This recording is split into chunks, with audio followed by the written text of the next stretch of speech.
This week on the Mr. Throwback Thursday podcast, we bring you VA standing up for its history. Nas ethers J again. Cube is on fire.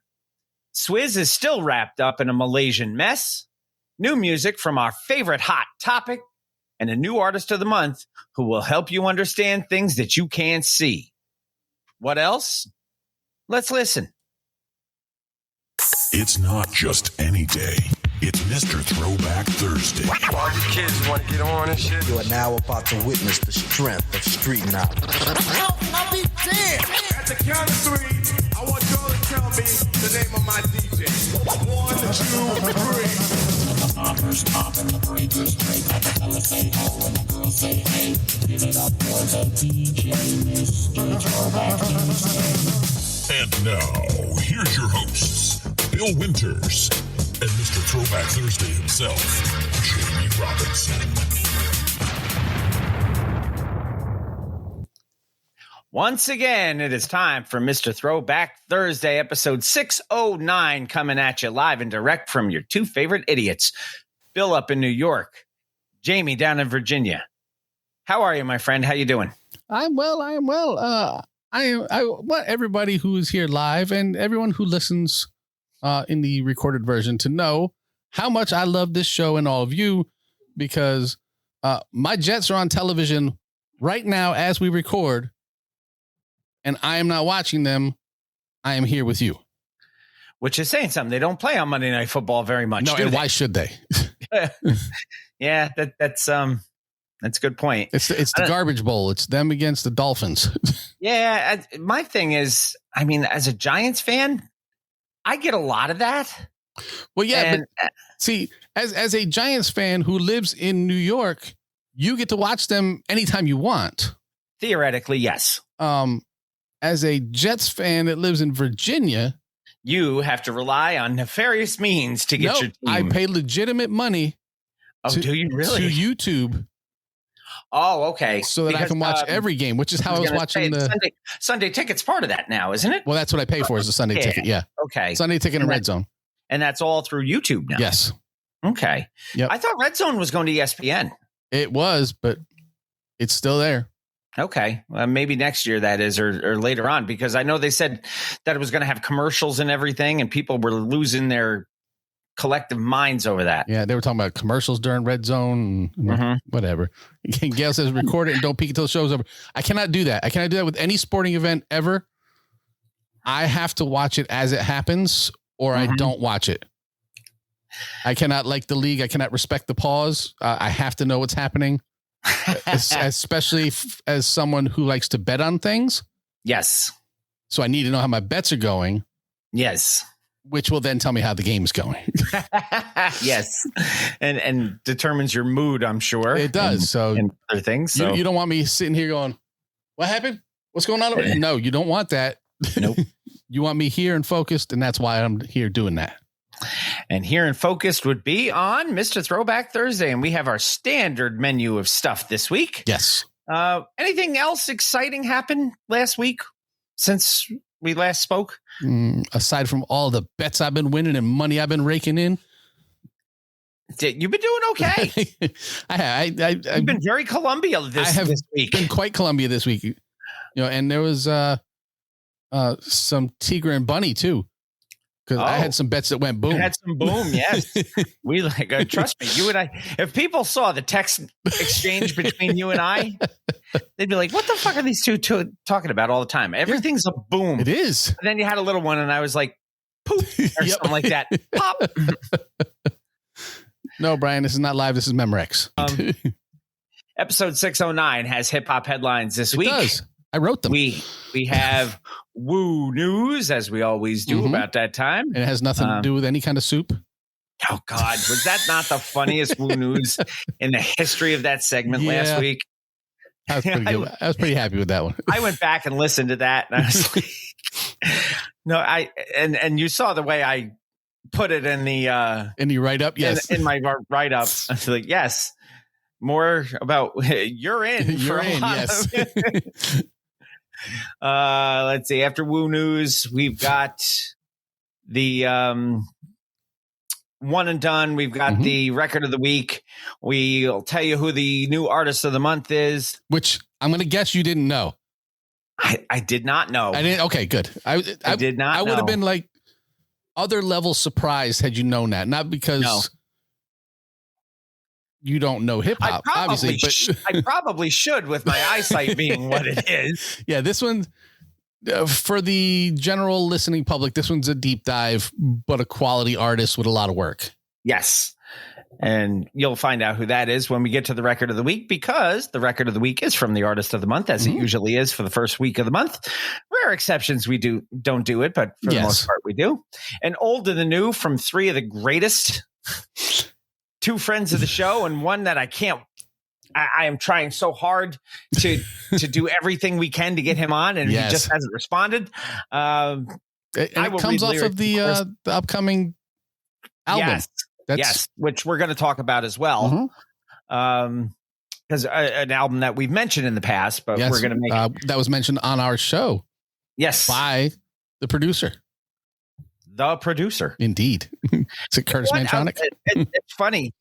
You say that. I listened to a Mantronic song the other day, and it was not off of the album. Really? It was off of the second album.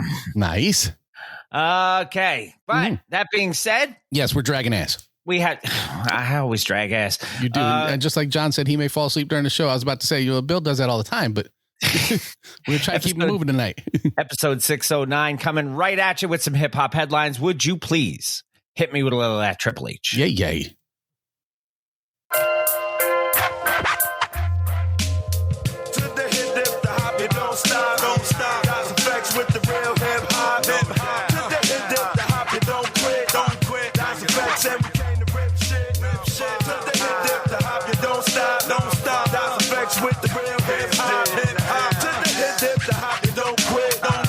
This is Hip Hop Headlines, brought to you by Mr. Throwback Thursday.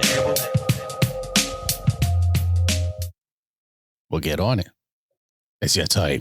Is it my turn? It is. Everybody says it's my turn. My turn is going to start with VA Stand Up. Hell yes. And I was unaware of this until writing the show. And that's saying something, because you live there. I do. I mean, it's an hour and a half away from me, but still, it's a new movement in Richmond, Virginia, aiming to highlight Virginia's true influence on hip hop. And this comes to us from Axios Richmond. Yes. Linwood Johnson, who's co-founder of the Virginia Hip Hop Foundation, challenging the idea Virginia is not a hip hop hub. And if you ask Jamie, if he's there, it's a hip hop hub. Damn straight. The foundation is partnering with a Richmond museum to stage statewide hip hop exhibitions leading up to a major 2030 showcase. That'd be 5 years, and that'll be here before you know it. That's some hella five planning. What do you have in your 5-year plan? I'm going to do this showcase in Richmond. Earlier previews will begin this year, including Virginia's women in hip hop, Asian Virginia's role in hip hop culture, which I didn't realize there was a subsection of Asian Virginians. I guess so. And you know, on the females, the Lady of Rage is straight out of Farmville, VA. Yes, her and her Afro Puffs. Yes. The team includes rapper Chance Fisher, not Chance the rapper, although he is Chance and he is a rapper. It's not the same way. Marketer Vaughn Moss and Ricky Parker, who is the founder of Virginia Union University's Hip Hop Studies program. Funny, you mentioned Virginia Union. I was going to ask, where is that? That is I want to say it's Northern Virginia. I want to say it's got to be in Richmond. It's got to be in Richmond. I have to look it up. Yeah, because I actually looked into going to Virginia Union out of high school. Very cool. I did not. I ended up joining the Navy and ended up in Virginia anyway, but yes. Yeah, I want to say they're in Richmond. And not in the Union. No, I was in the Union and I came to the Confederacy. Not where I thought we were going on that. Me either. It's not very often you hear about Virginia Union. I believe Charles Oakley went to Virginia Union. Yes, I remember the intro very much. Yeah. From Virginia Union. Yeah. See? Charles Oakley. Lyndon Johnson himself has worked with Pusha T and directed VU's program, VUU, Virginia Union University program, before it closed. Virginia has shaped hip hop in a lot of different ways, if you think about it. I mean, we talk about Virginia artists all the time. Yeah. And a lot of them from right here in the 757, but obviously not all of them. You know, a lot of the more widely recognizable outside of hip hop circles, right? People come from right around where I'm from. 3 producers from Hawaiian Sophie's Blueprint were from Virginia. A gentleman from Suffolk who goes by the name of Lex Luger, not to be confused with Larry Fole, who was the wrestler who became Lex Luger. Yes. Lex Luger has produced for Rick Ross, Snoop Dogg, Juicy J, and Joey Badass. Yeah. Nipsey asked about Mad Skills. He's from Richmond. So an hour and a half where they're talking about this exhibition. Yes. Legends like Missy Elliott, who we talk about constantly being from your area, your neck of the woods. Timbaland, who we also mentioned quite a bit from your neck of the woods. And the Neptunes also hail from VA. Yes.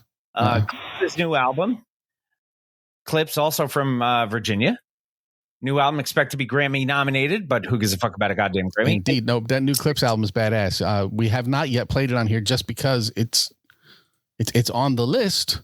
I just haven't gotten to it, you know, but it is a badass album, and it is grown folks hip hop. Okay, so we will definitely have to get into that. Yes. Rising Richmond artists like Noah O and Lou Kiddo will also be spotlighted. Bottom line is this: Virginia has long been part of hip hop's DNA. This foundation wants to make sure that shit is known and that Virginia gets the proper recognition, such as the other cities down in the dirty South. Yes. And, you know, Andre told you the South got something to say, but you know, South do got something to say. But yeah, and, I mean, people are looking around and say, okay, well, when they say the South, they go Atlanta. You know, that is what they're talking about. And then, you know, Miami got some, and, you know, Houston gets some recognition now, and even Memphis. Memphis, New Orleans, they all get mentioned. So. It's fair. Even me not being a local, it's fair for somebody who's got you've lived there long enough. You're considered. You've got enough roots in both places here and there to be local in both spots. Yes, roots to branches. I got it all. Okay, Ian Anderson. But yeah, it's one of my favorite Tall albums. Yes, by the way, I'm glad you name dropped that one. But they've got enough skin in the game where they should be recognized as a hub. I mean, you're between New York and Atlanta, almost split. I was going to say pretty much dead balls in the middle of the two. Yeah. So, and I'm sure DC's got something to say, but you know, we'll get there. Next article, Tyson's settlement. Yeah. From Hot New Hip Hop. And I'm sure there's people going, okay. When did we talked about this? How long ago did we talk about this? It was a while ago. Because maybe 6 months or so. It may have been. Let me see, because I had him on the cover of the artwork. Yeah, might have been a little longer. Was it right after the Jake Paul fight? No, it was much later because that was part of the article. Right. That's what got him in trouble. No, it was August of this year. Yep, August 14th. Because it says Kid Dynamite in legal trouble. Yep. Oh, okay. It seems like it was longer ago than that. I mean, we are in October now, but yeah, this year is just flying by. Hot New Hip Hop brings us this. Mike Tyson has settled a lawsuit with music producer Ty Fife over the use of the 1998 track Murdergram, which he used in a promo video for his November 2024 fight with the aforementioned Jake Paul. Yes. Fife, who co-wrote and produced the Hawaiian Sophie DMX Ja Rule song, claimed that Tyson used it without proper licensing. Man, we've been talking a lot about that licensing stuff. Yeah. We've been accused. Most of that is offline that we've been talking about that, but yes, that has been an ongoing conversation. I'm speaking to my not lawyer tomorrow about that. Yeah, and they can eat a big bag of dicks, by the way. Yeah, they can sue us. They can 100% sue us, and we will lose. But I don't think it's worth what they're going to spend. Yeah, because they're in Las Vegas, and I am not. But anyway. The 33-second video that Mike Tyson used, posted on Instagram, showed Tyson training and mouthing the lyrics from the track. Right. Although the post was deleted before the lawsuit was filed, Fife argued that the use was commercial and not personal since it promoted a high-profile fight that earned Tyson millions. Side note, we are not professional. Our post was personal. Yes. And we didn't make any money from it. So no, but it doesn't matter. Go on. Settlement terms were not disclosed, but the case was resolved just 6 weeks after being filed.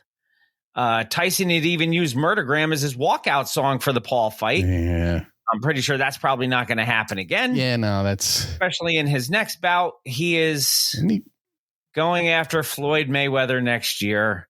What in year a is fight this? that nobody fucking asked for. No, I don't know what year he thinks it is. My question is this. Shoot. It's very easy to say any use we have because we don't make money off of this show is not commercial. Right. Tyson didn't earn money. Do you think this post was monetized on Instagram? Do they do that like YouTube and TikTok and that kind of stuff? No, but upon reading more information than we had the last time, Tyson did use this as part of an advertisement for a fight that he did end up getting paid handsomely for. Okay, so yeah, if it was used in promotion of a paid event, I can see where Fife has because when we originally ran the article, it was assumed, because it was not explained, it was assumed that since it was on Instagram, that it was just music that was laid over top, as we've done with many a video. Yeah, because they give you the option to do that. Yes. But come to find out, he's mouthing the words while it's going on. That means the music is playing in the video while he is recording the video. So now... then it becomes performance. Right. So, and then putting the banner saying, the fight's coming, blah, blah, blah. And then he walks out to the same music. That was another. Yeah. Too many dots that are connected. Yeah. You tied things together that weren't. Now, see, I have friends of mine who have Instagram pages and they run karaoke shows and they put up snippets of themselves singing.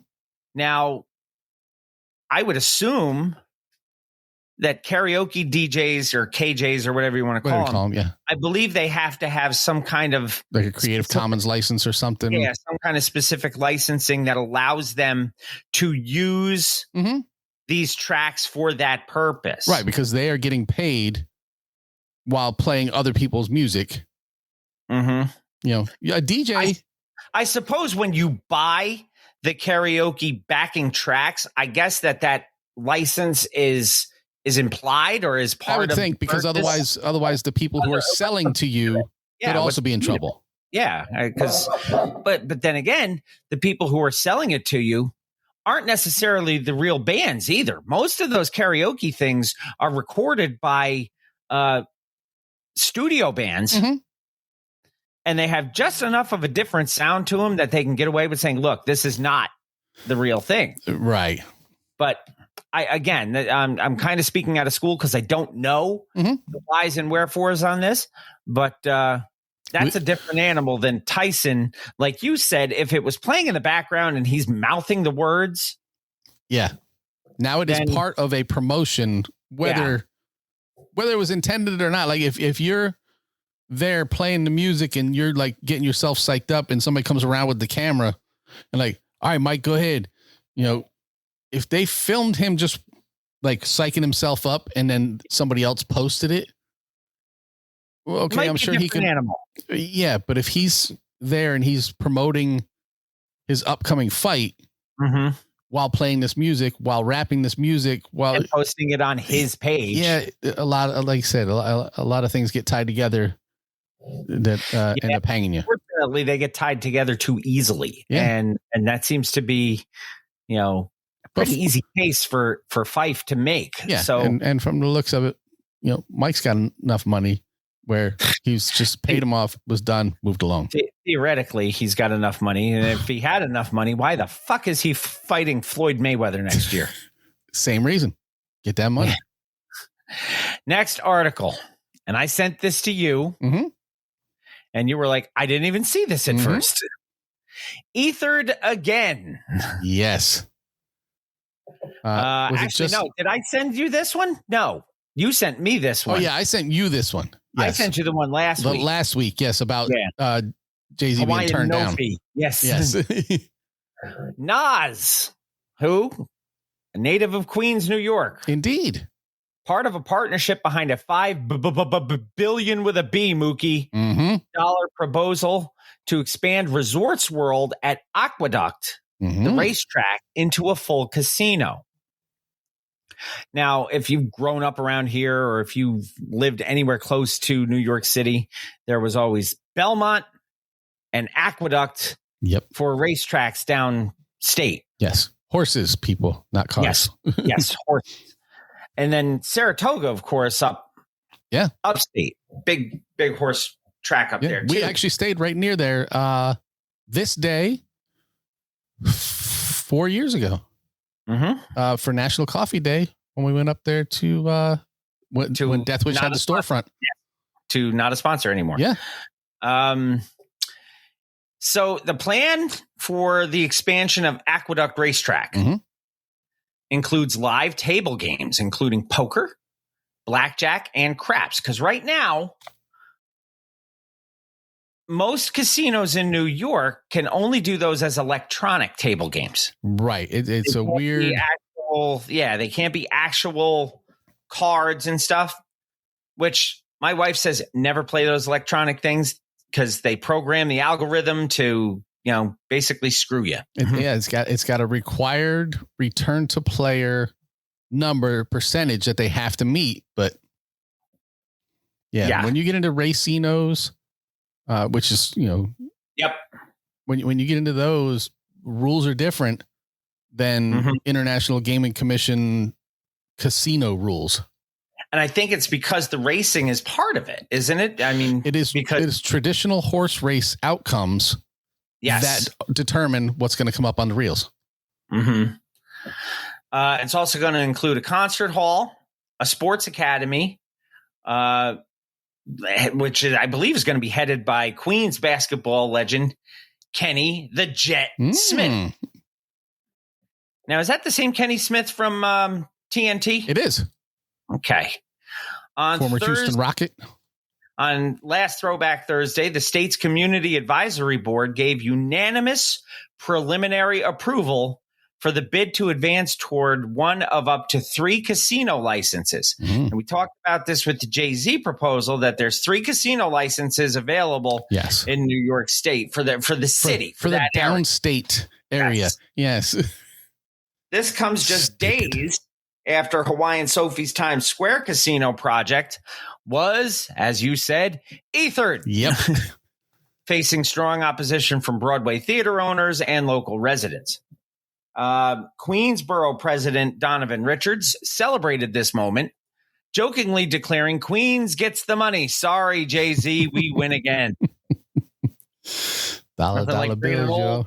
Bringing an old rap beef into this. I love it.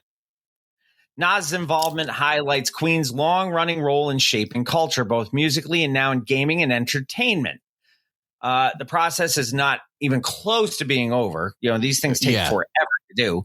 The statewide gaming facility board and the New York State Gaming Commission will make final decisions by the end of the year. The fact that they're getting it done that quickly actually surprises me. Yeah, the decisions will be made by then, yes. Next article. Cube is hot. Yeah.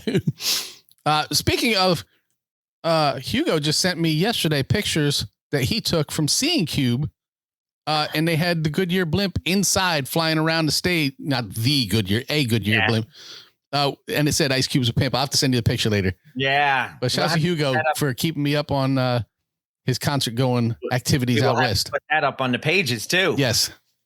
All Hip Hop brings us this while preparing to perform at the Moda Center in Portland on September 22nd. One of Ice Cube's Truth to Power tour buses caught fire. Indeed. And that is why the National Guard is being sent into Portland. Yes. Firefighters responded with Ice Cube. Extinguished the blaze near the front passenger side tire and confirmed that nobody was injured. Authorities are treating it as possible case of arson and have assigned an investigator to review surveillance footage. Mm-hmm. Cube acknowledged the fire was linked to his tour, but said he did not take it as a personal attack. And his quote was, "A coward like that would burn anybody's property that was out there at the time. The cause has not yet been confirmed. No suspects have been named." Cube, this is his first tour in a decade or so, yeah? It's been a while. And I don't know, man. I don't want to get into certain aspects of the news. Yes. But that being said, let's just say that public figures are not nearly as safe as they used to be, especially in outdoor venues anymore. No. I don't know if I was an artist, if it would be worth it for me to go out and be vulnerable like that. Yeah. I got a text just before the show started from my friend Terrence. You know Terrence. Yes. And he kind of sums this whole situation up. And he said, "I think the world has jumped the shark and it's time for a new show." It kind of plays right into this whole. Yeah. Yeah. Well, I said when that whole thing happened, that, you know, to me, it wasn't a left wing or a right wing thing. Mm-hmm. It was can we not shoot people just because you don't like what they fucking say thing? Look, there's a lot of people who say a lot of shit that gets under my skin. And we say shit that gets under other people's skin. Whatever happened to the good old days of if you thought somebody said something or was doing something that made you think that they were an asshole, whatever happened to the good old days of just saying you're an asshole and walking away? Or getting a casino bid when the other guy didn't and you laughed at him. Well, that's the same thing. I have not gotten a casino bid. Me either, but anyway, gas station we passed. And our next article comes up to here it is. Malaysian mess, you've called it. Yes, I have. Not the Malaysian Prime Minister. All Hip Hop brings us this. Bill's favorite guy, Joe Low, is back. Yes. Swizz Beatz and the 1MDB scandal. Yeah. Now, before I always look at that and it's like IMDb, and I'm thinking, what the fuck does the Internet Movie Database have to do with this? No. Every time I hear this, I go, "Is Praz in jail?" Oh, this one's not about Praz. No, but it will talk about Praz. Yes.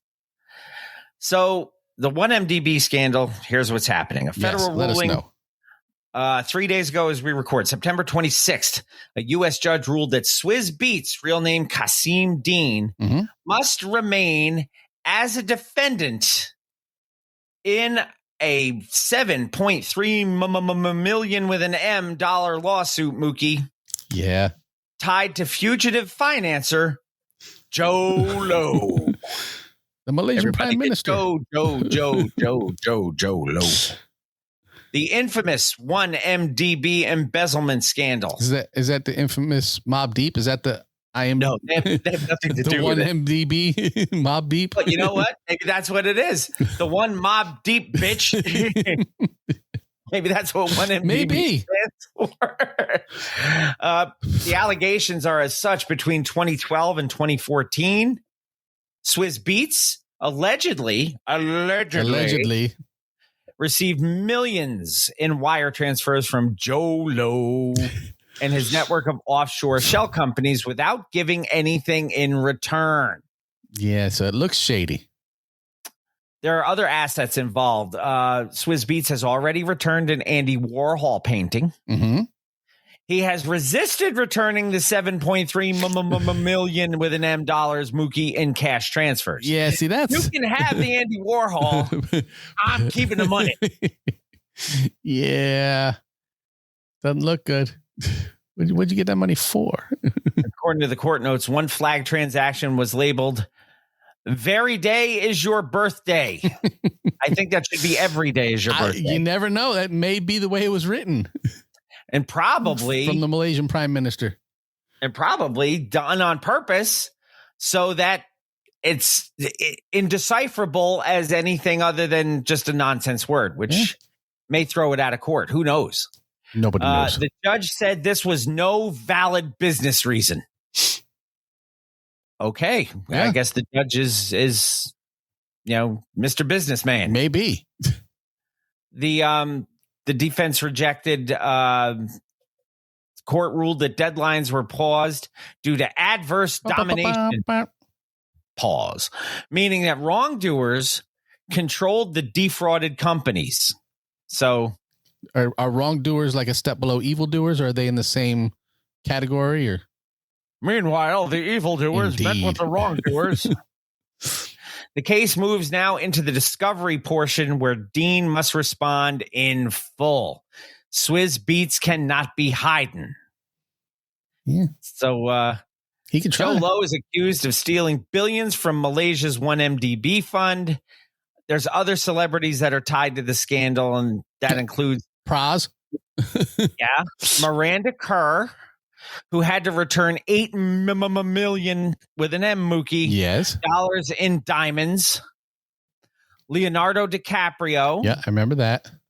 Who had to return a Picasso, a Basquiat, and even Marlon Brando's Oscar. See, now the one that he didn't accept and he sent the Native American girl to get. So I'm wondering how it was that Joe Lowe came across this Oscar. Former Malaysian Prime Minister Najib Razak is serving prison time. The Malaysian Prime Minister.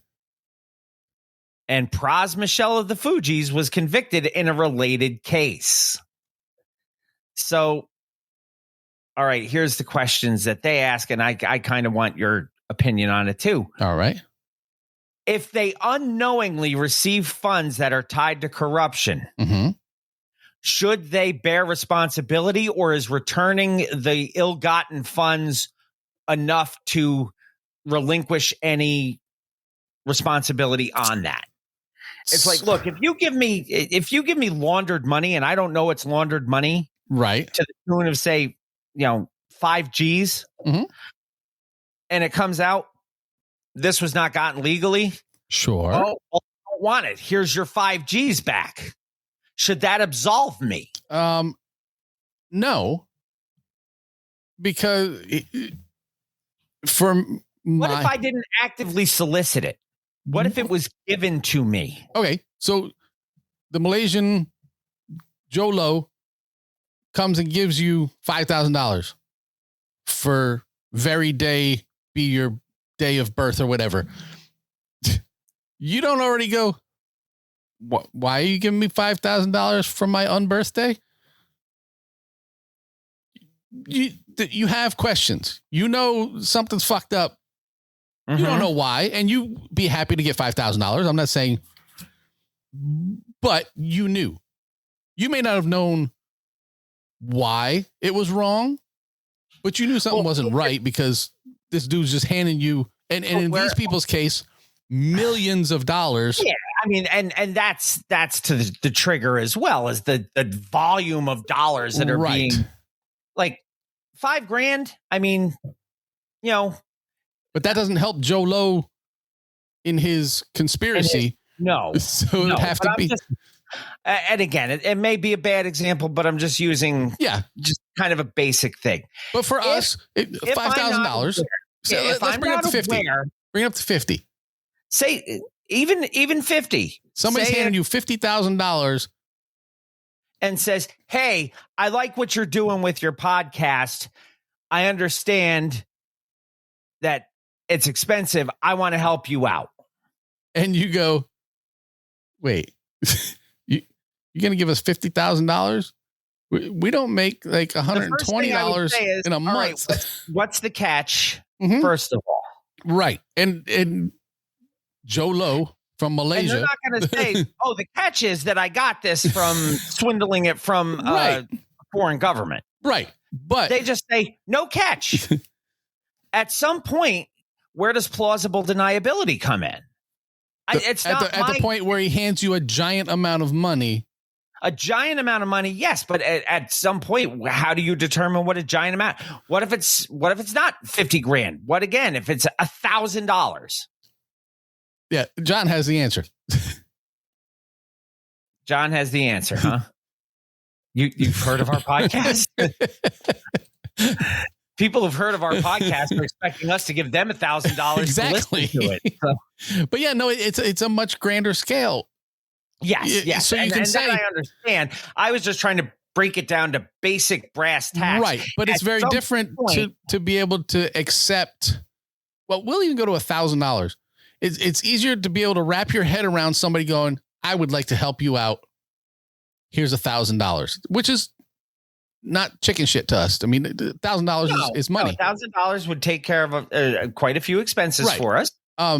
But it's also over the limit that would trigger IRS involvement too, isn't it? No. Isn't that like 600? Well, yeah, it might be now. Yeah, I forgot they dropped it. Yeah.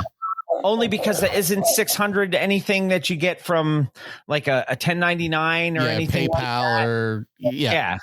They lowered it a couple years ago. I forgot that. Yeah. But yeah, so they're going to say you got $1,000 from this dude for a gift. Because that's kind of suspicious to us. But somebody else who gets $80 million or whatever ridiculous number it was. Yeah. And a Picasso and a Basquiat and Marlon Brando's Oscar. Okay. Nobody likes you that much. I would look into that. Yeah. Nobody likes you that much. You're not ducking the suspicion of wrongdoing on that level. And who the fuck keeps quiet about receiving that sort of thing? Hey, I got Marlon Brando's Oscar. Exactly. I guess for Leo, maybe he probably just had people over and showed it off. Maybe. It's very interesting. Like I said, I don't think we're ever going to have to deal with anything like that because I just don't think. I would welcome the multi-million dollars to have to explain how I got it. Yeah. Even if it was just, I don't know. It was on a Kyle Juszczyk touchdown. Somebody was stupid enough to give it to me. Yeah. The same reason that Derek Coleman got paid all those years ago. Someone was stupid enough to give it to him. I mean, these other guys, they're in trouble. Swizz Beatz is in trouble. Especially the people who say, I'm not giving the money back. You're fucked. That's the problem. Well, that was Swizz Beatz. Well, it said somebody else too, didn't they? Andy Warhol. Yeah, but the cash. Yeah, didn't somebody else say they were keeping the cash too? I don't know. I thought you said somebody else said they give back their stuff, but no. Miranda Kerr had to return $8 million in diamonds. That's what it was. Yes. Okay. Yeah. So what the heck? I guess it is gone. Well, that is something that we could say. That is not something that Swizz Beatz and Leonardo DiCaprio can say. Yeah. You shouldn't have spent that. Back in the days when I was in the military and they would send us, the government would cut you a check check. They would cut you a check for payday. Sometimes there was too much money in it because of a clerical error. Yep. But what they did is they found out about it and they took it all back at once. And it's not like they could say, well, you owe us a check. No, they just stopped paying you until they recouped what they owed you or what you owed them. So, people are going to get their money. Oh, yeah. So, yeah, Swizz Beatz is in trouble. Yeah. And that is why the judge said, you're not getting out of this. As his wife would say, his ass is on fire. Indeed. Like Ice Cube's truck Or his bus. as the umpire to Noah Syndergaard said years ago, his ass is in a jackpot now. Yes. Is that Tom Hallion from Saugerties, New York? I believe. Yes. Okay. King of Rock Bottom is our next article. It is. And this comes to us from iHeart, where you can find the Mr. Throwback Thursday show on all iHeart, on the iHeart app. Yeah. And certain iHeart radio station websites. Yes. Crazy. Friend of the show, Daryl McDaniels, professionally known as DMC, hip hop icon, sobriety advocate. McDaniels, 1/3 of the legendary group Run DMC. And you know some of the songs that they've come out with. It appeared on the cover of Rolling Stone, earned a Who Gives a Fuck About a Goddamn Grammy nomination. That first rap group on the cover of Rolling Stone. Despite all these achievements, and we've talked about it, and he's documented it himself, Daryl went through a period of deep depression, alcoholism, and thoughts of self-harm. Yes. With a fatal Unrecoverable. outcome. Yes. Yes. I'm Daryl McDaniels. And Cranky says he also has a very fine coffee. Yes. With Paper Plane Coffee Company out of New Jersey. New Jersey. He says, I'm Daryl McDaniels. Why do I feel like I don't want to be alive anymore? He told WBZ News Radio, life-changing discovery while researching his autobiography. That's when DMC learned he was adopted. Yep. Is it the Felix Project? Is that what he said? And he says meeting another adoptee helped him realize that he wasn't alone. And that became the turning point for his sobriety. He's now 21 years sober. DMC is channeling his journey into a new project, Rock Bottom, the musical. Nothing to do with Dwayne Johnson and his finishing. A show about addiction, recovery, and hope.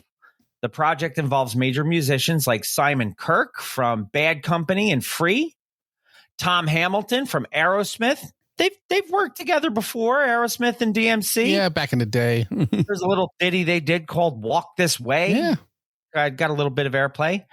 Barry Goudreau from a band called Boston, who had a couple of hits back in the day as well. Yeah, they did. DMC hopes that his story inspires others. He says, go tackle your problem.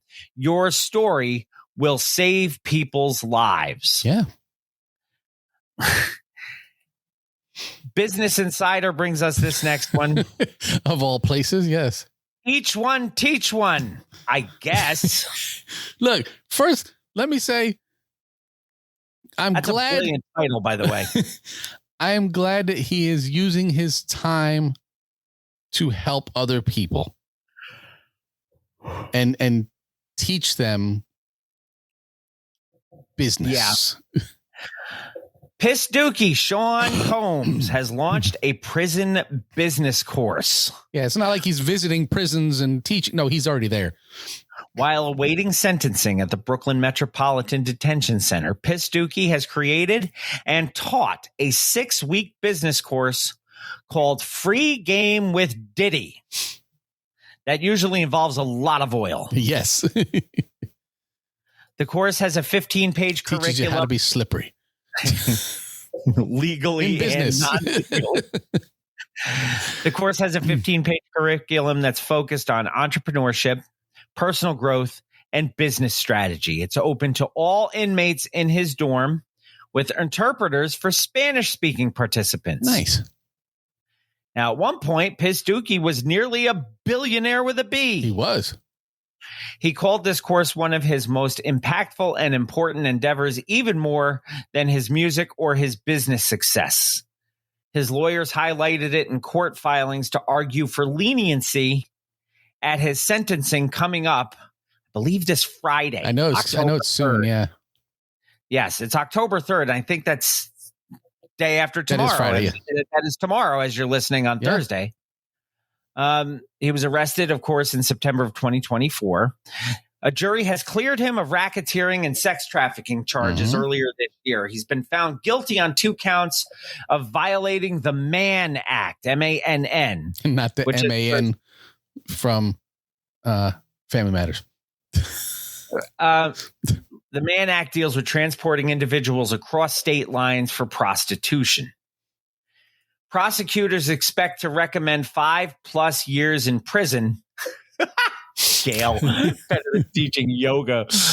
Well, that's where that oil comes in. Yeah, that would be a Russell Simmons job in prison. Mm-hmm. Prosecutors are expected to recommend 5+ years in prison. The defense is already pushing for time served. Diddy says he hopes to expand free game to help young people and incarcerated individuals nationwide. Meanwhile, the prosecutors are like, yeah, that's all well and good. Yeah. Motherfucker still needs to stay in jail. Yeah, that's the plan. Do you think this is a genuine effort to give back, or is this just a I don't know. Simple piss dookie slippery trick? Slippery trick.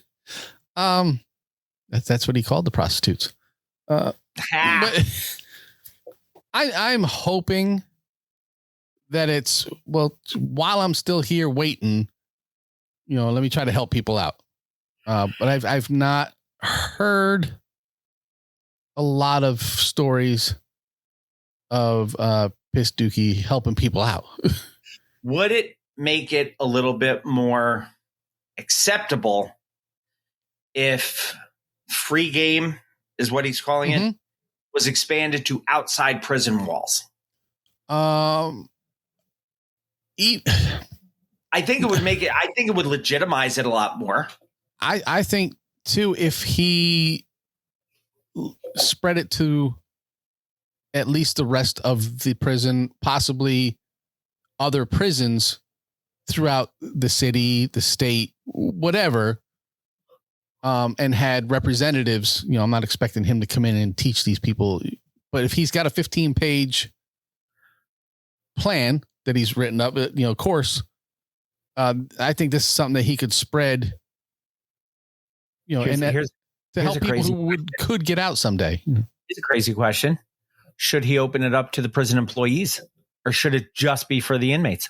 I think it should just be for the inmates. Myself, prison employees already have a job, a career, probably, not just a job.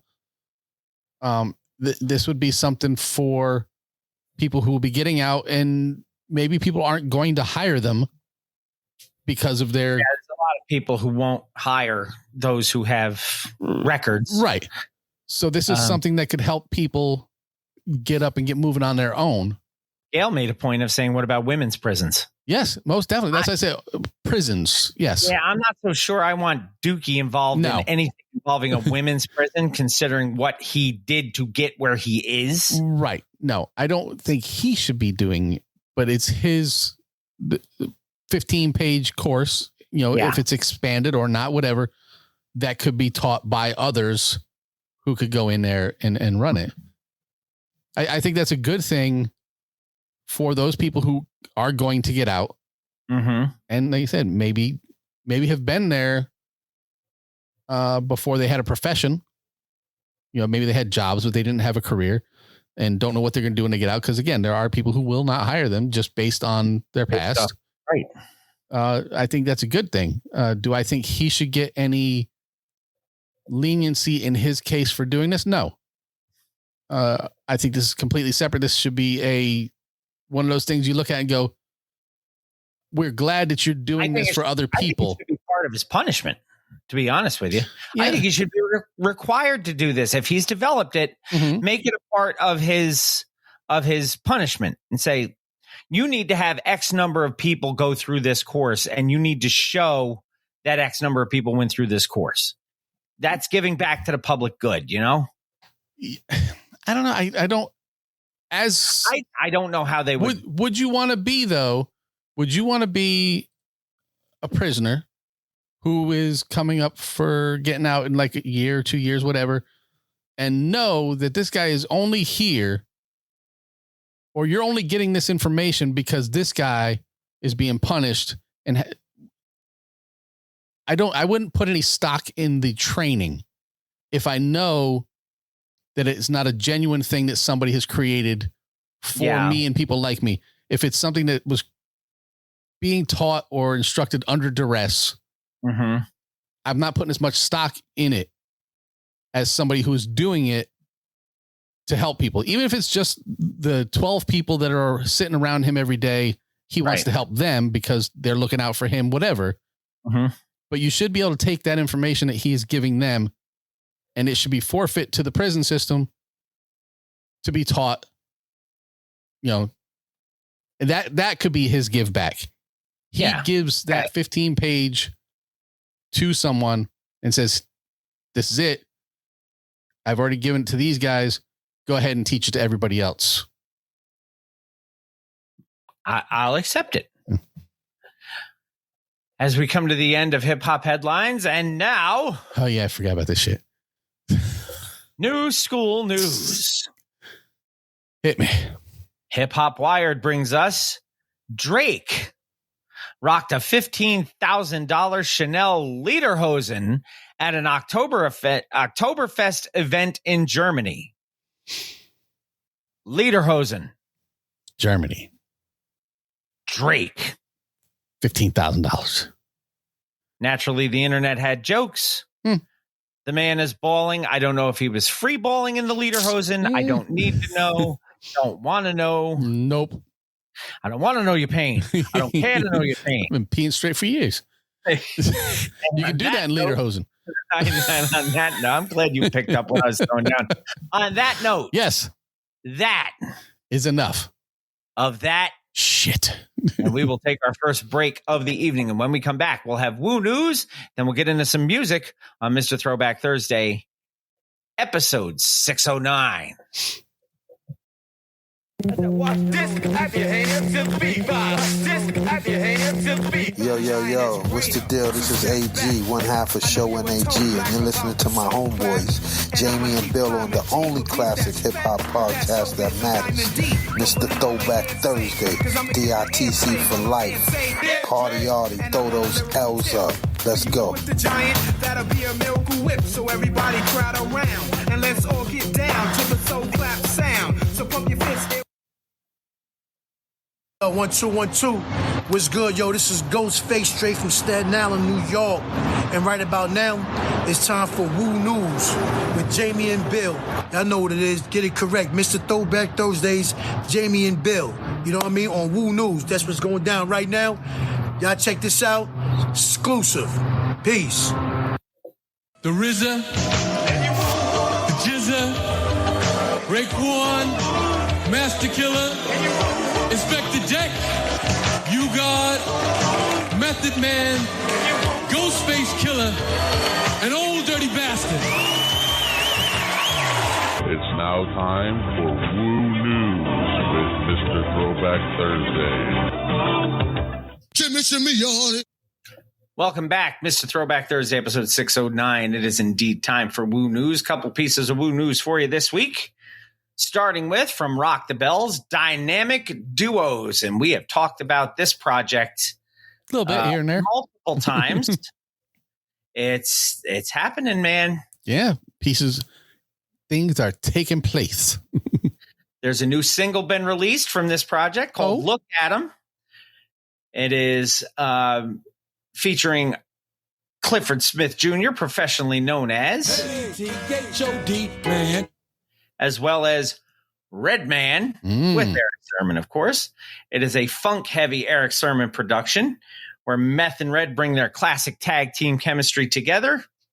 It's on all digital service providers, all your streaming services. There is an official music video out for it. It's awful. I will tell you, it's awful. It's a completely AI. Reggie doesn't even look like himself. I don't know. Maybe you guys will see it later. Who knows? They've released the track list for this thing. They did. There may be a surprise or two in there for some people. Yeah. Track number 1 is the one we just mentioned called Look At 'Em, featuring Meth and Red. Track number 2 features Mobb Deep. It's called Kill Shot. Track number 3 features MOP. Yes. Sidewalk Executives. Track number 4 features Snoop Dogg and the late, great Nate Dogg. Yes. Called Like That. Track number 5 featuring The Game and Conway the Machine is called God Mode. Track number 6 featuring Public Enemy, How Long. Oh, and if you are here live tonight, Public Enemy will be on Jimmy Kimmel tonight. He's back. Yes. Oh, yeah. Track number 7 featuring Cypress Hill is called How Do You Know? Track number 8 features, of course, Eric Sermon and 38 Special, produced by Boogeyman Beats, and it's called No Gimmicks. Mm-hmm. Now, the Green Eyed Bandit has confirmed that this project will celebrate hip-hop's greatest tag teams and pairings. Snoop and Nate, Red and Meth, Biggie and Tupac with the posthumous placements on the album, Public Enemy, Cypress Hill, all the people I just mentioned. Yep. As well as The Dog Pound, Helter Skelter, Freeway, and Petey Crack. Yeah. The Game, Conway the Machine, Lil Wayne, 38 Special. On Instagram, Eric Sermon addressed the wait for this record, saying, I know what people are saying. Eric, it's been 3 years, but believe me, it's coming. Know that when I'm silent, that something's going on. The dynamic duo's wait is over. It's just know over. Just know that I'm not playing. This is some of hip-hop's greatest tag teams together. This one is for the culture. I cannot wait for this thing. Yeah. Because Sermon is one of those guys who, when he does something, he doesn't fuck around with it. No. And if you, it's not like Detox, which turned into Compton or whatever it was. I don't know. When Eric Sermon says, I got something coming, you look forward to it. You will wait, and however long it takes him to get it out there, and you know it's gonna be a quality product. So just as long as he doesn't make videos. Yeah. Next article. Not smiling now, or smirking, or whatever it is. That fucking weasel face. Yeah. We haven't talked about shit dick in a long time. We have not. Once upon a time in Shaolin, the lawsuit. Martin Shit Dick versus Pleaser DAO. The infamous farmer bro Martin Shkreli, known as Shit Dick on this show. Yes. It's being sued, of course, by Pleaser DAO, the collective that bought Wu-Tang Clan's one-of-a-kind album Once Upon a Time in Shaolin for $4 million, Mookie, in 2021. Yes, this is after Shit Dick had to forfeit it. Pleaser DAO alleges that Shit Dick copied the album and streamed it online without permission, undermining its value as a rare, secret piece of art. In a court ruling on September 26th, Judge Pamela Chen from Brooklyn, New York, stated that Shit Dick must face claims of misappropriation. Ooh. Some claims were dismissed, those overlapping with federal copyright law. The album's worth lies in its exclusivity and secrecy, is the key finding in the decision, making it protectable as a trade like secret. Your neck. Unlike an unreleased Prince or Janet Jackson tracks that the courts have ruled differently on. Yeah, this I can tell you all from experience. Do not share a picture of this. Once Upon a Time in Shaolin. Not unless you want to get harassed. Yeah. Shit Dick originally bought the album in 2015 for $2 million. He surrendered it in 2017 after his fraud conviction and a forfeiture order. In 24, Pleaser DAO sued him after he allegedly admitted on live streams that he had copies, even mocking members of Pleaser DAO online. Well, he was going after Ghostface when it first came out. Yep. Now, Pleaser it's a CD, DAO, just so you know, his copies are burned copies of the CD that's in there. It's not an album or anything. Pleaser DAO specifically wants unspecified damages and profits, return of any remaining album copies. Shit Dick's lawyer says that dismissal of some claims is a significant step forward and maintains that Shit Dick did zero wrongdoing. Wrong. He was convicted of fraud. This case tests whether an album's rarity and secrecy can be treated like a trade secret. It also keeps Wu-Tang's most mysterious album, a project intentionally limited to one copy, in the headlines years after its creation. Yeah, we're still talking about this idiot. We are. And his big fucking smirk. Final bit of Wu news. ODB is still dead and You God still sucks. Yeah. Can't fix everything around here. That one didn't change. I can edit out dumb things that Bill says that he shouldn't say. I cannot edit ODB back alive. That you got or sucks. Make you got any better. Shall we get to some music, my friend? Please. Remember, you have control. I do have control. I am now going to rearrange my window sizes so that I can make sure I have control, because otherwise I don't have control because I can't find the controls. Time to change. It is time indeed for the one and done. The one and done came to us by way of Discogs this week for me, 1990. Yep. It is...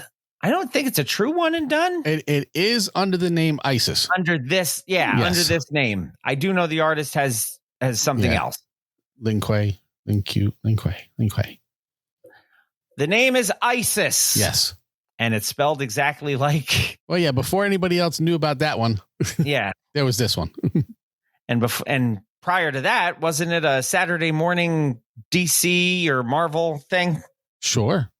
Like Shazam and ISIS show or something like that? Maybe. This came to us 1990. A number. This is ISIS with Rebel Soul. I have 3, 6, 9, 10 tracks on Rebel Soul by ISIS. As do I. And we will start with track 1, which is the title track, Rebel Soul. Sorry, John, not an intro. You can say what you want. For you, I light fire in the sky. My love dispels darkness. I place the pot over fire, add water, flour, and meat. We shall nourish each other with words and bread. Born of stars, of pale moonlight skimming mountaintops. We are men and women exchanging glances at the crossroads. I am born of the sky. Sissy. Can't steal, unreal if you must. Heroes now are being trampled in the dust.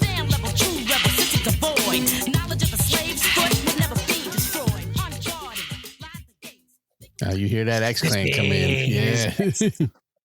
I bet you this album was protected by the red, the black and green. And the green. Track number 2, Face the Bass. Starlit cosmos. I just listened to Everlasting Bass yesterday. Missing link to Earth, descendant of the sun, brother of reality. I am impregnated with bass. My child is the savior who refreshes the essence of the soul. He who reflects the light of his path, walked by God's. Time to face the bass, sissy. Face the bass, an African race. On my mind, the crown is placed. Being the existence, access the distance, prepare the mind, rid the resistance. My symbol is a value, it's evident. Do I dare amplify the simplified? Pivot to my rhythm side. This is the magic in regard to the vibe. Open the doors. Link to Who does she sound like? A little bit of Moni Love to me. I would say, yeah, you get my sister, yeah. Track number 3, Great Pimptress. That is a great title. Pimptress. I understand that the true wisdom is of a G. No degrees, if you please. The squares are rounded off in sights of a key. What about the definition of a queen is a star from the east? You mean the support and not the challenger. Let's present our definition of a queen. Queen Isis. Do it like this. millions of years in the name of none. The Red Sea, the Green Lake, the gold and the sun. I am one, shall I come among you? Take caution. The light might stun you. My strength, the heat embedded in me. The flame it follows to burn up my enemy. Come then, babe. The flame it follows to burn up my enemy. Track number 4, In the Mind of One. I rise from a buried egg. Give me my mouth. I want to talk. Give me iron words forged in fire, that I may speak the language of earth. In the dark house, I stand at the top of the stairs. I am Black Watch. I am Sissy.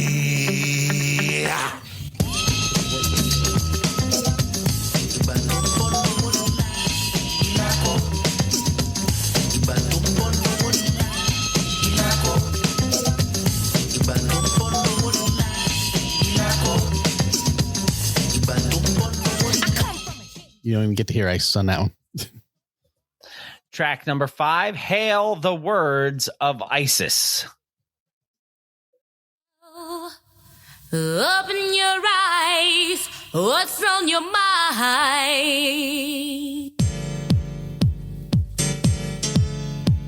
Ebony eyes, black watches on the rise. Ebony eyes, black watches on the rise. Listen to a dewdrop and gain a pearl. Wisdom is a must for the black minds of the world. Hail a word of Isis, the queen who entices with thunder. May wonder bread shudder under her reign. Cited by the mother, queen mother, more so rage. Track number 6, To the Crossroads. No Right. Bone Thugs in Harmony at all. The lion's No, coat Uncle Charles. turns black in the tavern. I will change myself into a lotus, dancing on water. I am the sun on the horizon. I am the song, Lady of Thunder. Take me there, sissy.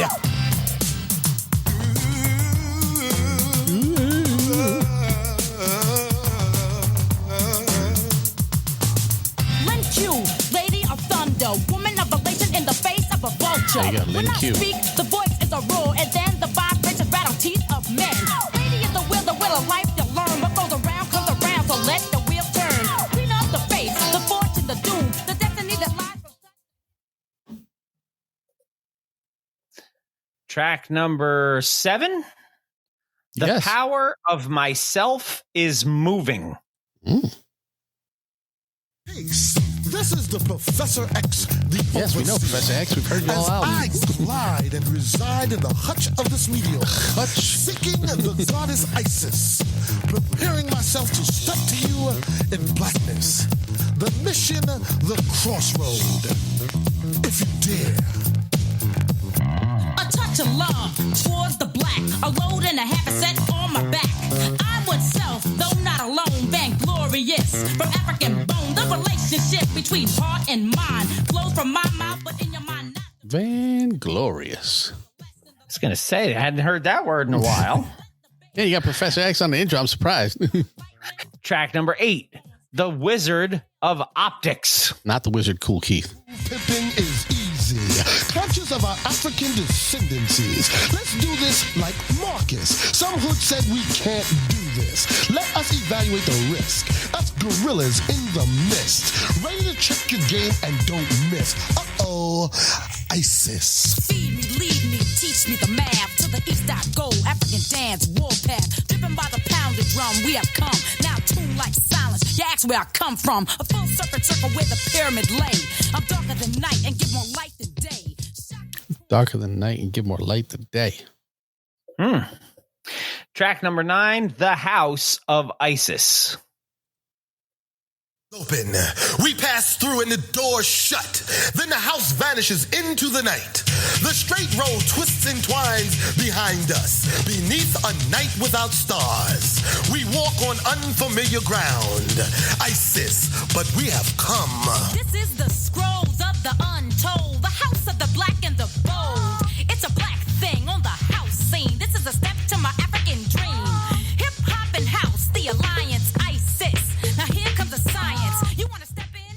Then let's go. Ye old hip house. Last track on the record, number 10, State of Mind. Between 1619 and 1865, there were 4 million black women that were slaves. In 1990, the strength in black women continued. ISIS.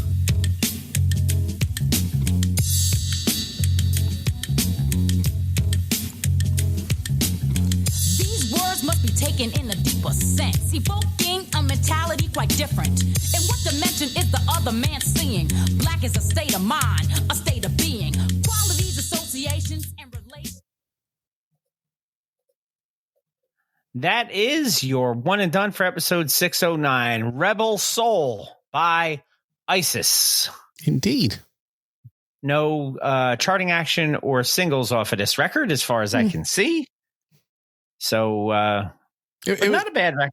No, it was very, very much on the back of X-Clan. Mm-hmm. Oh, yeah. You could definitely tell. You know, Professor X stepping in there and introing every song. Yes. Shall we do the record of the week? Yes, please. From our new artist of the month? Yeah.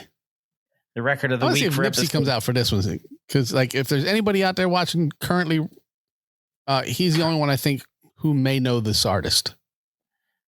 Well, we're going to find out in a second. The artist of the month for October of 2025 brings you your record of the week. The record is called Life First, Half the Battle. The artist is Braille. Yes, the artist is not G.I. Joe. No.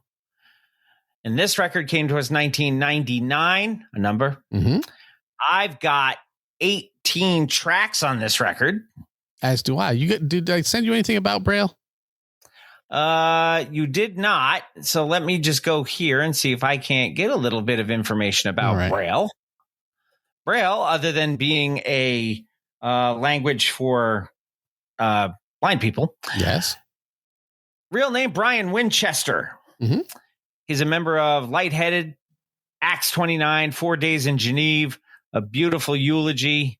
He's from Portland, Oregon. Where Ice Cube's bus was set on fire? Yes. Okay, just checking. 13 albums under his belt. Yes. Braille been doing work. Yeah. So there you have it. That is your artist of the month for October of 2025. And the record of the week by your artist of the month coming at you right now. And let me find back where the record is. Life First, Half the Battle. Again, 17 tracks, 18 tracks, 18 tracks. 18, yes. Track number 1. Not an intro, John. Sorry about that. Don't worry, I'll make it up to you next week. Ink Blotch. Actions have reactions. Don't be quick to judge. You may not know the hardships. People don't speak up. Speak up. Speak up. Speak up. Speak up. Could anyone among us have an inkling or a clue? People view my images and finish with conclusions. I'm an ink blotch, dots, unidentified formations. Collision courses, force these shots to deceased. Opinions get displayed till my album won't release. The Jesus involved the purpose of my peak. My writings on writing to the things that I think. I seek the sight of real. Yes, I was waiting for Bill to mention that the harpsichord playing in the background. I was going to. I can't talk during this. No, I know, because you echo. I love that, actually. I think Nipsey didn't know, so that's cool. I didn't expect you to, but I figured if anyone in here did, you would be the only one. The production came from somebody named Self-Titled. CELPH. Yeah. Titled. Yeah. And just the production on that first track, that's enough to me. I've already put it in the Apple Music catalog. Yeah, and when you start off with a Gangstar song. Yeah, that's a good way to start. Track number 2, Security Blanket. Yeah, just like, give it to keep me warm. Oh, word, yes.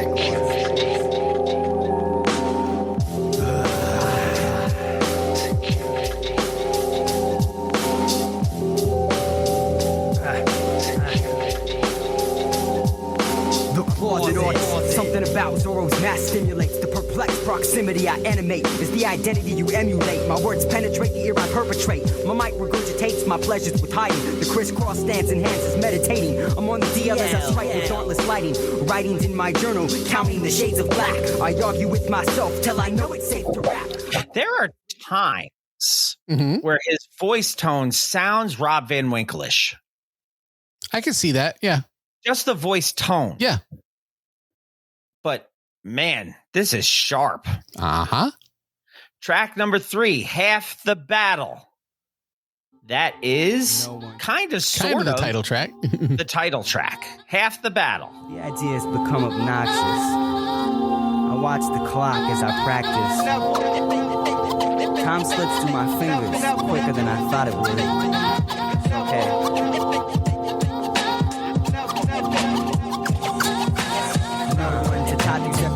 in my head. The voices are the ones telling me to go to bed. No one to talk except the voices in my head. The voices are the ones telling me to go to bed. I feel like a hero. I want to rescue. My journey's illuminated by sentimental facts. Track number 4, Hard to Determine. Not that it's hard to determine it's track number 4. That's just the title of it. Yes. What's up, Brett? It's obvious. I can't fight the world with my fists, so I fight the war as a lyricist. I write my words in the hope to remove the things in the world that need to improve. Take my beats, take my style and delivery. Take my lyrics, take my entire recipe. It's obvious. I can't fight the world with my fists, so I fight the war as a lyricist. It's hard to determine. Examine the landscapes I imagine. The captain's trapped in the enigma I'm rapping. I'm waiting for the night. Track number 5, Sentimental Journey.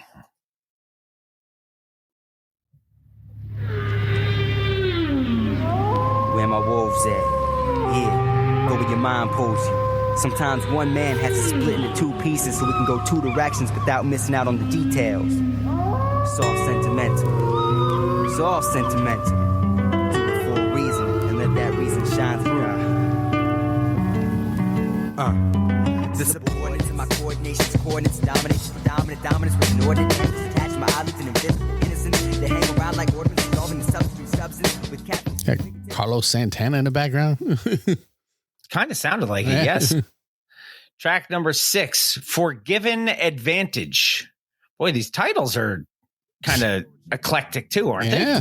Not just another outward show of remorse. God wants broken hearts and not torn garments.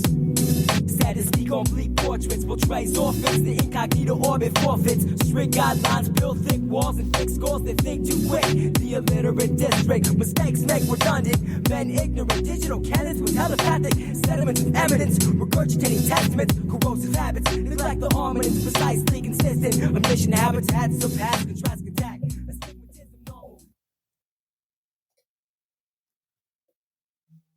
Track number 7, I Am Who I Hate. Yo, what's up? Yo. Shadows of the mind. New interpretation.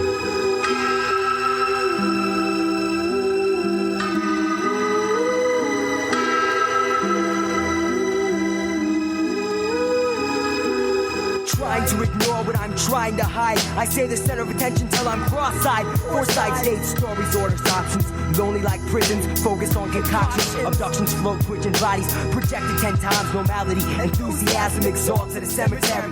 That's got a Gravedigger's feel to it. Yeah, it really does. Track number 8, Sister of Change.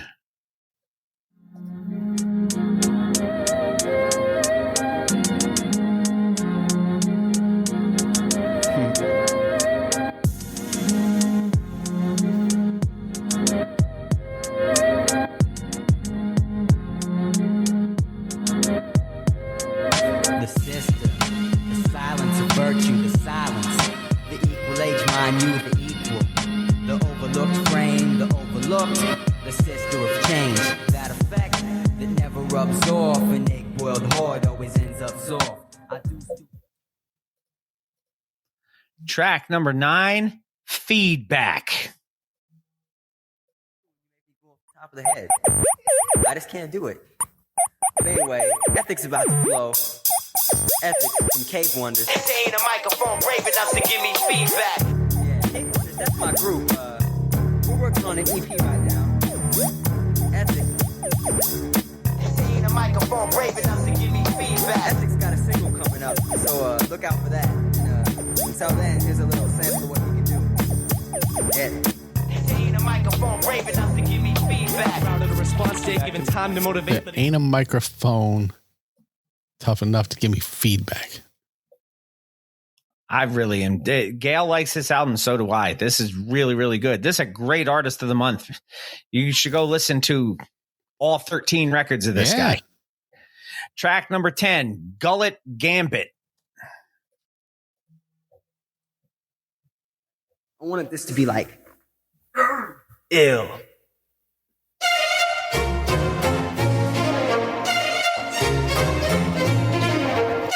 I'll be a missing child just for free promotion. Advertise my album on the panel of your milk carton. Fucking position, fucking sporadic explosion. Wreck like demolition. Get you off with knife and pieces. I was charged possession of 10 dead bodies in my trunk. They were alive last time I checked. Must been when I hit that speed bump. You're a true honey bun. Little bit of an angrier feel on that one. Mm-hmm. Track More number 11. aggressive. Yes. Aggressive is a better word.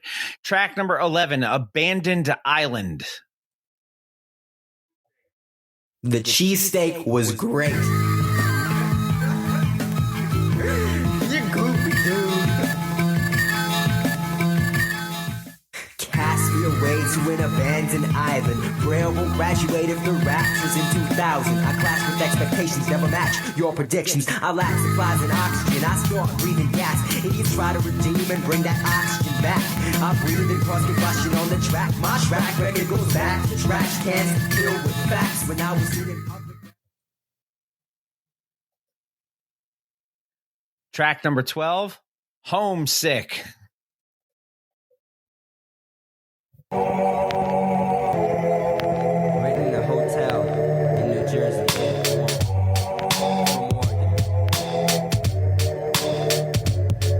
As the clouds burst, the worst is yet to come. The sky is alone, surrounded by no one. I am someone, but it's not sync. No one is someone, it's a statement I think. A blink used to capture, frames to freeze in mental pictures. The puncher beats the rapture of my thoughts. I can't go home, back to what I got. Track number 13, Delusive Decorum. That is what it says, yes. Okay, let's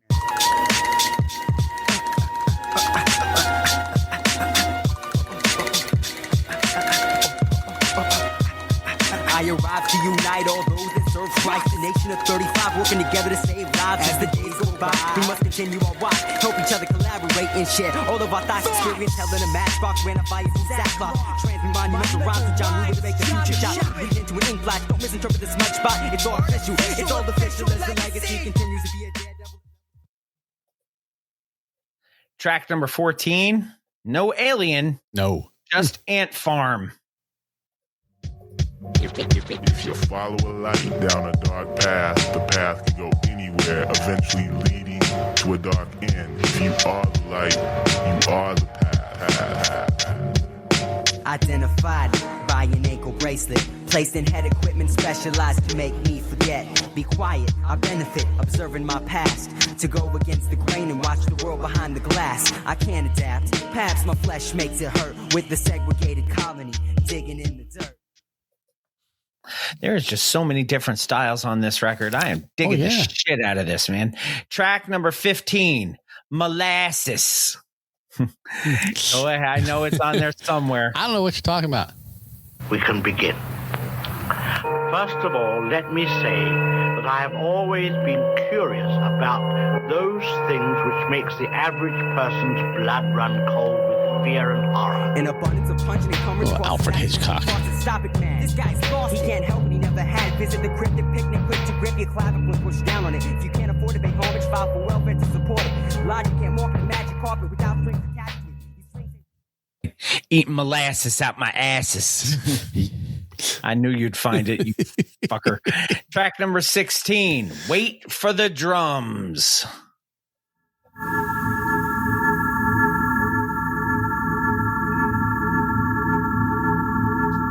Might as well.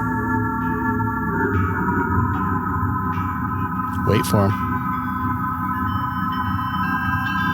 Sometimes I wonder what I've been waiting for when opportunity knocks. I need to answer the door, be myself and let rays of sunlight shine. It's time to live out all the dreams in my mind. It's what I make it for. I can't wait for it to happen. The answer to all my questions.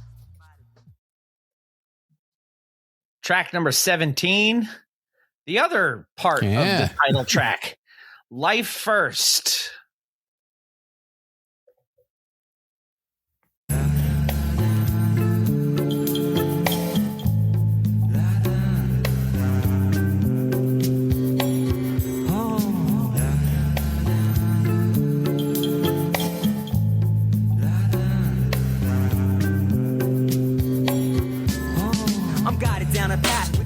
define. Plant my flag in the soil of a spiritual state of mind. My rhyme shines light, reflected from the divine. Kick a verse for the masses, change the face of mankind. I'm blind to the flesh, someone blind to the truth. Ignore something.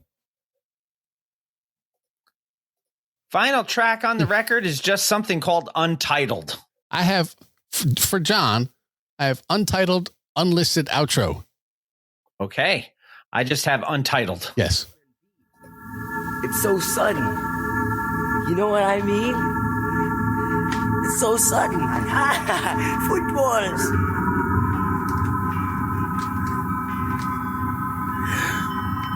Mate, well, wait for the drums. For I display my life when the things I've done. Might as well wait for the drums. For I display. You would think that this would be wait for the drums. It would have made sense. Yes. That is your record of the week for episode 609. This is Braille. It is. And the name of the record is Life First, Half the Battle. That record was great, man. See, I find all this cool shit.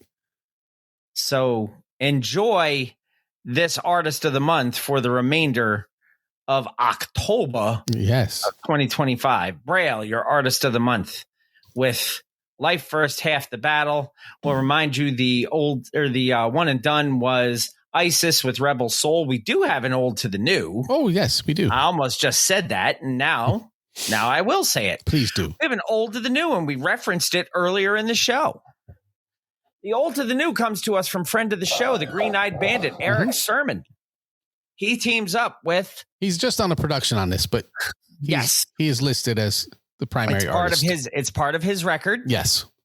The performers would be Clifford Smith Jr., professionally known as I gotta go all the way back. As well as the Hot Topic, friend of the show, Reggie Noble, Redman. This is called Look at 'Em. And it is your old to the new for episode 609 of Mr. Throwback Thursday. It's star time. E-double. Math to spell trouble. Yeah. Yeah, in the bubble. Yeah. Funk Lordian, what's good? Yeah. Look, I give a bad name a bad name. A bad boy and this bad boy do bad things. You rap dudes missing the point, this bad aim. If I'm missing the point, then I'm just having a bad game. Things changed since the cash came. I added Blaze to my last name and smack flames. Out of rappers, you mad rappers is mad lame. No cap, homie, that iron on me, don't act strange. Marvel at me, I'm low-key, but gang, brother got a hammer, provoke me, then bang, bang. Press delete on your mainframe. You lame brains in these 5 barrels, it's a different world, Dwayne Wayne. Yo! You know Kadeem, but I'm harder, son. I tell a hater to get a life, but borrow one. You need to stop it where you started from. Cause y'all don't get how I get it where I got it from. They thought a nigga wasn't gonna survive, I proved that the devil was alive, My IG live is on fire, That's why I'm the nigga you admire, Look at him! Okay! How y'all feel out there? What your boy talking about? Look at him! How y'all feel out there? Let's go, nigga! Yo! I hustle hard, but I'm trap free. Good life, booty calls like Blackstreet. I carry 19 without the vaccine. I'm on real nigga time, exactly. Madagascar, how I build a catalog. I ain't lying, when I eat, I'm an animal. I got a Hitchcock belly from hip-hop, and you lip-syncing with flip-flops on TikTok. Yo, I motivate my whole city. I'm making the bands, cheesecake, the old Diddy. You young boys still split 50-50. A boss nigga never do 50-50. You wait up, nigga. You can't copy the God design. Sure, I know my pen got a beautiful mind. Side by side, my intel, Lil Denzel, he got game, yo. They thought a nigga wasn't gonna survive, I proved that the devil was alive, My IG live is on fire, That's why I'm the nigga you admire, Look at him! Okay! How y'all feel out there? What your boy talking about? Look at him! How y'all feel out there? Let's go, nigga! My whole crew going off, Yeah, my cell phone going off. Yo, my whole city going off. Yeah, just recognize I'm a boss. Look at my whole crew going off. Yeah, my cell phone going off. Yo, my whole city going off. Yeah, just recognize I'm a boss. Look at him. Look at him.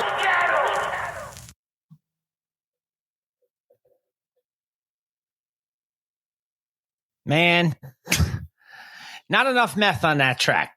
I like the meth part. I love Reggie, but I like a little bit more of an even breakdown. But that track was badass. And production on that was really, really good. And the video, for those of you who watch it, is awful. Yeah, it's very, very AI. I don't like AI. I've been saying that for weeks now. AI scares me. AI is just a lazy person's way of getting around creativity. But you can't AI those lyrics and those verses and that delivery. No. Reggie was on fire. So how did I move that? Sorry. That is the old to the new for episode 609. Look at him. Indeed. Eric Sermon, Method Man, and Red Man. Your Artist of the Month, Braille, brought you your Record of the Week, Life First, Half the Battle. And your one and done was ISIS with Rebel Soul. We will take our final break of the show. And when we come back, indeed, time for Bill Reed's lyrics on Mr. Throwback Thursday, episode 609. BR's L's coming right at you, Gail. Everybody, MC Search. Hey, what's up? It's your boy MC Search, third base officially in the building, Searchlight Publishing. And you're listening to my man right now, Mr. Throwback Thursday's official podcast. Let's get it popping. It is not a game, people. This done by Red Man with horns on his head. Lay down the ill plan, got all his helpers. Said make it snappy. Tell all the people that they had.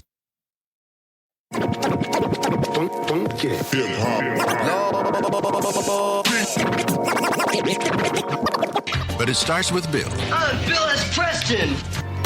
It's called reading. Top to bottom, left to right. Group words together as a sentence.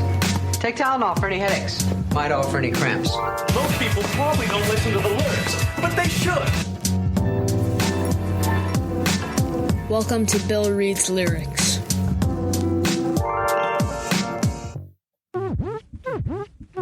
Hello. This is Bill Reed's Lyrics. It is an educational discussion of artistic expression and creativity of modern lyricists. Bill may recite explicit or offensive language. Professional supervision is suggested for sensitive listeners. The average views and opinions within these lyrics are not necessarily those of Mr. Throwback Thursday or its hosts, and will be in the area of 160 WPMs.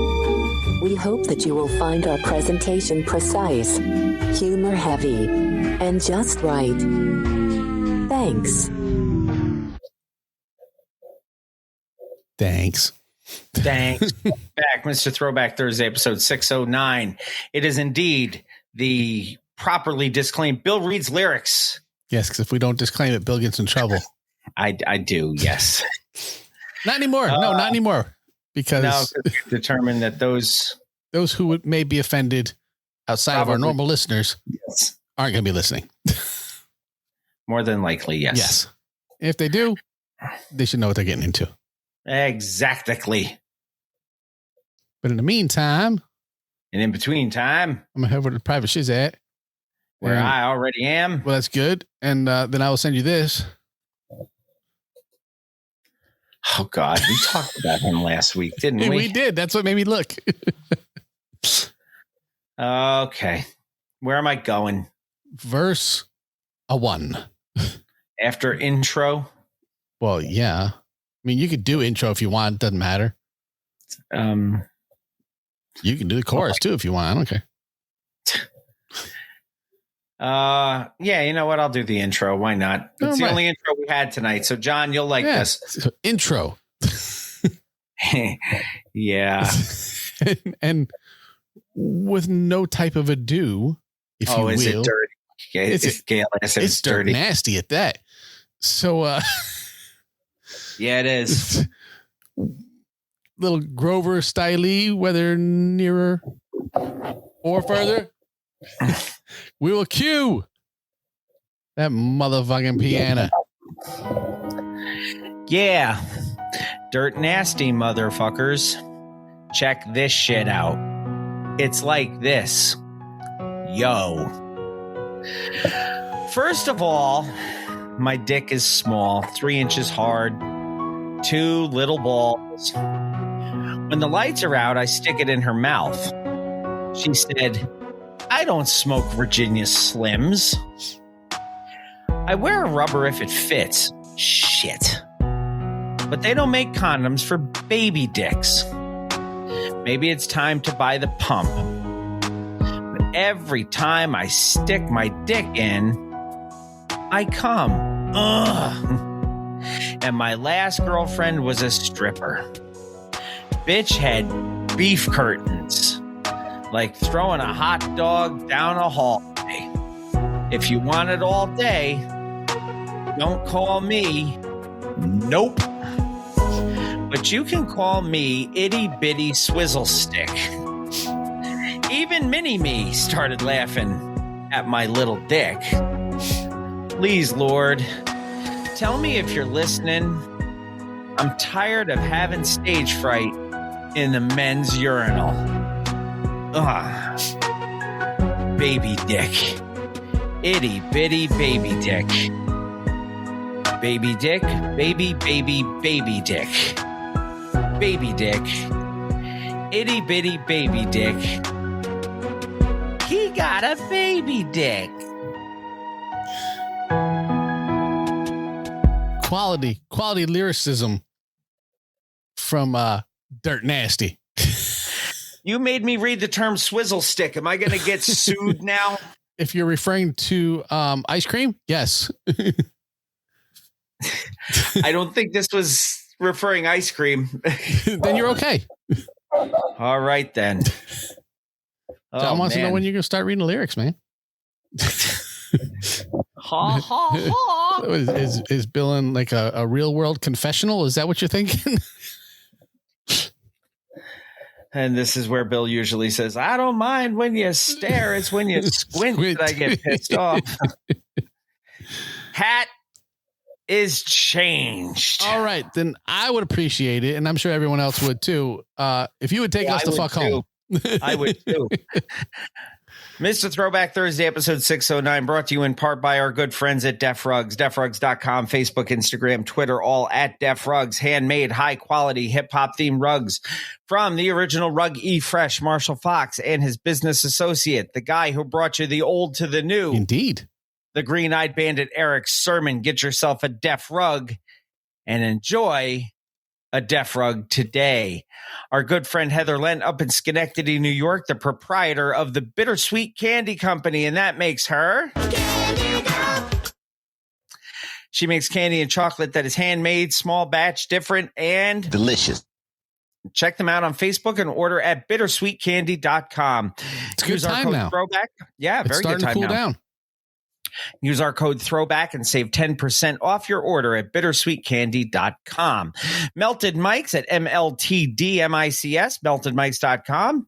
Our code MR Throwback Thursday saves you 10% off of all those hip hop and other pop culture themed items, brought to you by the mind of Pumice T. Mendola. Mm-hmm. He has t-shirts, hats, coffee mugs, all sorts of cool stuff. Go to Melted Mics. Use that code MR Throwback Thursday, save 10% off your order. Don't forget to visit us, MrThrowbackThursday.com, the homepage for everything TBT related. Yes. Leave us a voice message by clicking that microphone that says hit us up. You can also follow us on our other socials, Twitter at @the_MR_TBT and Bill_MR_TBT. That's also my Instagram handle.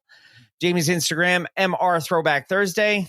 You can see us on TikTok at MR Throwback Thursday, where we post shorts from the show. Mm-hmm. We also post those shorts on the YouTube channel. Yes, where we need more followers. We do. YouTube.com/MRTBT. Go there, like, subscribe, share the channel with your friends. Yes, please. Share the channel with your enemies. Tell them about Bill Reed's lyrics. They will get a kick out of it. Oh, I got some news from an inside source today. Oh, did you?